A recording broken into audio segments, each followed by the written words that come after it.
Nunca pensé que el peor día de mi carrera sería el momento en que mi jefe decidió humillarme frente a toda la oficina. No en privado. No con recursos humanos. Frente a todos. Pero lo que él no sabía, es que mientras me acusaba de algo que yo no había hecho, yo era la única persona en esa sala que sabía exactamente quién estaba manipulando los números de la empresa. Y tenía pruebas.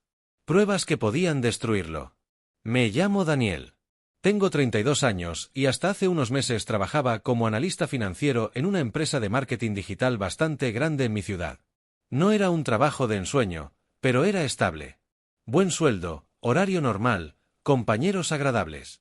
Yo era ese tipo de empleado que casi nunca da problemas. Llego temprano. Entrego los reportes a tiempo. No me meto en dramas de oficina.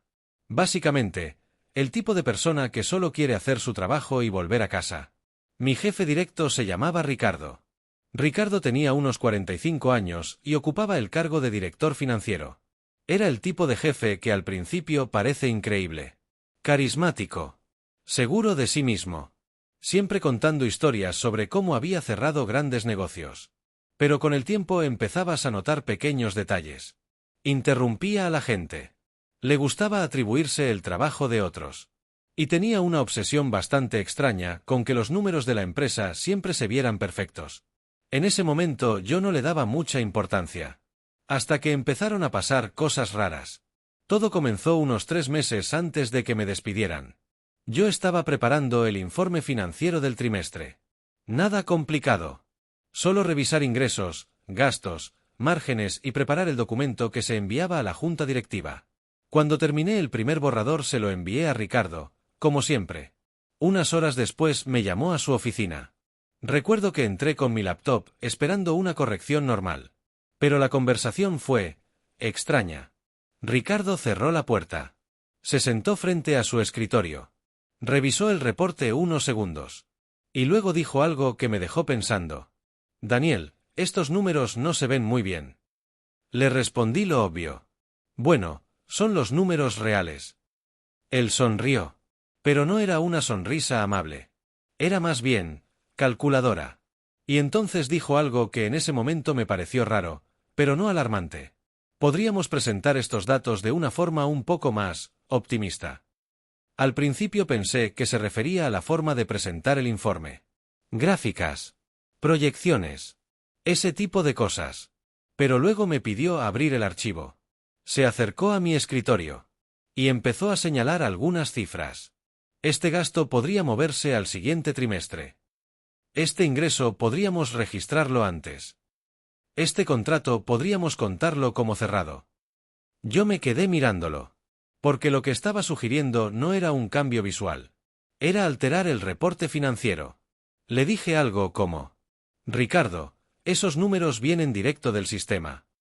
Él suspiró. Y dijo una frase que todavía recuerdo perfectamente. Daniel, en el mundo corporativo, los números cuentan historias. Y según él, nosotros solo necesitábamos contar una mejor historia. No voy a mentir. En ese momento dudé. Porque él era mi jefe. Y lo decía con tanta naturalidad que parecía algo completamente normal. Pero hay algo sobre mí que siempre ha sido igual desde que empecé a trabajar. Soy obsesivo con los respaldos. Siempre guardo todo. Correos. Versiones de archivos. Conversaciones importantes. Así que antes de hacer cualquier cambio le pedí que me enviara las instrucciones por correo. Le dije que así podía asegurarme de hacerlo exactamente como quería. Ricardo no dudó. Me envió el correo. Con las modificaciones detalladas. Ese fue su primer error. Durante las semanas siguientes me pidió hacer pequeños ajustes similares. Nada enorme. Pequeñas cosas que individualmente parecían insignificantes. Pero cuando mirabas el panorama completo, los números empezaban a verse mucho mejor de lo que realmente eran. Yo seguía guardando todo. Cada correo. Cada archivo. Cada versión. No porque estuviera planeando algo. Simplemente era mi forma de trabajar. Pero 3 meses después, todo explotó. Era lunes por la mañana. Un lunes completamente normal. Llegué con mi café. Encendí la computadora. Y empecé a revisar correos.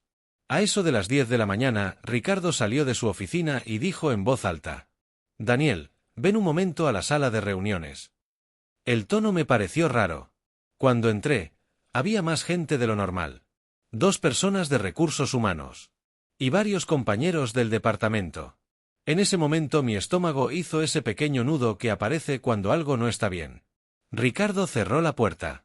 Se apoyó en la mesa. Y empezó a hablar. En las últimas semanas hemos detectado irregularidades en algunos reportes financieros. Cuando dijo eso, varias personas me miraron. Yo todavía no entendía qué estaba pasando. Intenté preguntar. Pero Ricardo levantó la mano. Y dijo algo que me dejó helado. Las investigaciones internas indican que estas modificaciones fueron realizadas por Daniel. El silencio en la sala fue brutal. Sentí literalmente cómo se me aceleraba el corazón. Porque sabía exactamente a qué reporte se refería. Los mismos reportes que él me había pedido modificar. Intenté explicarlo. Pero Ricardo no me dejó. Seguía hablando. Diciendo que la empresa no podía tolerar manipulación de datos. Que era una falta grave. Y que por esa razón, yo quedaba despedido de forma inmediata. Frente a todos. Nunca me había sentido tan avergonzado en mi vida. Algunos compañeros evitaban mirarme. Otros parecían confundidos. Recursos humanos apenas hablaba. Solo tomaban notas. Yo intenté decir que tenía correos. Que tenía instrucciones. Pero Ricardo simplemente dijo: eso lo veremos después. Sabía perfectamente que no pensaba verlo después. Recogí mis cosas en silencio. Salí del edificio. Y me senté en mi coche. Durante unos minutos solo me quedé ahí, mirando el volante. Intentando entender lo que acababa de pasar. Hasta que de repente recordé algo. Algo que Ricardo claramente había olvidado.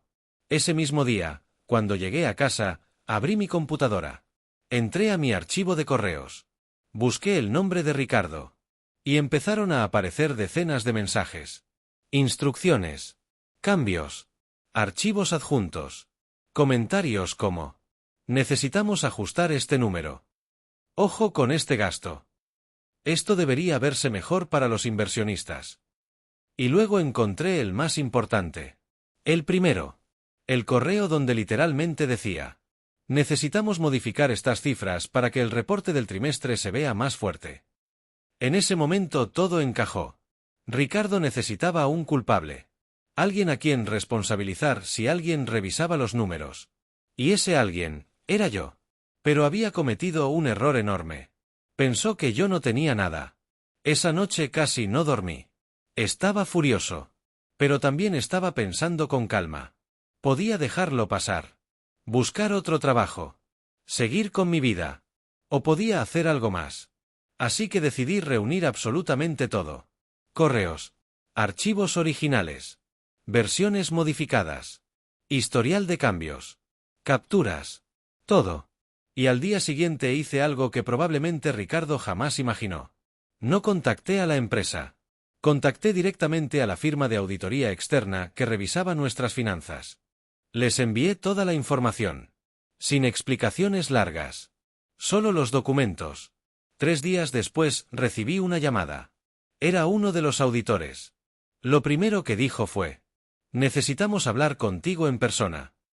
Cuando nos reunimos me hicieron muchas preguntas. Querían saber cuándo empezaron los cambios. ¿Quién daba las instrucciones? ¿Cuántos reportes estaban afectados? Les entregué todo. Y cuando revisaron los correos, el ambiente en la sala cambió completamente. Porque ya no era una sospecha. Era evidencia directa. Las semanas siguientes fueron un caos dentro de la empresa. Auditorías internas. Investigaciones. Revisión de correos corporativos.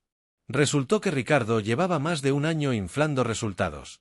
Usaba pequeños ajustes en diferentes reportes. Lo suficiente para mejorar la imagen de la empresa frente a inversionistas. Pero no lo suficiente para levantar sospechas inmediatas. Hasta que intentó usarme como chivo expiatorio.